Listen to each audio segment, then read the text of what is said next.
எந்த நேரமும் மக்களை பற்றி சிந்திக்கக்கூடியவர்கள். சிறந்த பன்மொழி பேசக்கூடிய ஆளுமை, சிறந்த மக்கள் நிர்வாகத்தை செய்கின்ற ஆளுமை என்று பல வகைகளிலே ஜெயலலிதா அம்மையார் வாழ்ந்தார்கள். இன்றைக்கும் எப்படி எம்ஜிஆர் அவர்கள் புகழை நாம் பாடுகிறோமோ அப்படி ஜெயலலிதா அம்மையாரையும் மறைத்துவிட்டு தமிழக அரசியல் என்பது இருக்க முடியாது. அம்மையார் மிக சிறப்பாக ஆண்டார்கள். தாய்மார்களுடைய உள்ளங்களிலெல்லாம் நிறைந்தார்கள். சத்தியம் நீயே தர்மத்தாயே என்று திரைப்படத்தில் நடித்திருந்தாலும் நேராக அவரை பார்த்து அதை சொல்லக்கூடிய அளவிலே தான் அவர்கள் வாழ்க்கை அமர்ந்தது. அவருக்கு பிறந்தநாள் வாழ்த்துக்களை சொல்வதிலே நான் பெருமகிழ்ச்சி அடைகிறேன். துணிச்சல், தன்னம்பிக்கை, உழைப்புக்கு ஒரு உதாரணமாக திகழ்பவர். இன்றும் என்றும் அரசியல்வாதிகள் புரிந்து கொள்ள வேண்டிய தலைவர் செல்வி ஜெயலலிதா அம்மையார்.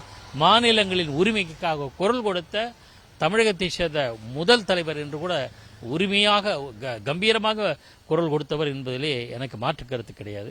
அத்தகைய அம்மையாருடைய 78வது பிறந்த நாளில் அவரை நிகழ்ச்சியோடும் அன்போடும் மரியாதையோடும் நினைவு கூற நான் கடமைப்பட்டிருக்கிறேன்.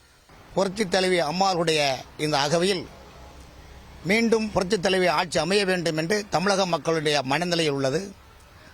தமிழக மக்களுக்காக, ஏழை எளிய மக்களுக்காக எண்ணற்ற சேவை திட்டங்களில் தாலிக்கு தங்கம், அம்மா உணவகம், அம்மா சிமெண்ட் இப்படி எண்ணற்ற திட்டங்களை வழிவகுத்துக் கொண்டு ஏழை எளியவர்களுக்காகவே தன் வாழ்க்கையை கடைசி வரைக்கும் அர்ப்பணித்து இந்த தமிழ்நாட்டு மக்கள் உங்களோடு நான் இருக்கிறேன், என்னோடு நீங்கள் இருக்கின்றீர்கள், நம்முடைய உறவுகளை எப்படிப்பட்ட கொம்பினாலும் பிரிக்க முடியாது என்ற அறைகூவல் சூடி தமிழ்நாட்டு மக்களுடைய உள்ளமெல்லாம் நிலைத்து இன்று அவருடைய இனிய அந்த பிறந்தநாளை காணுவதில் பெருமை அடைகிறோம்.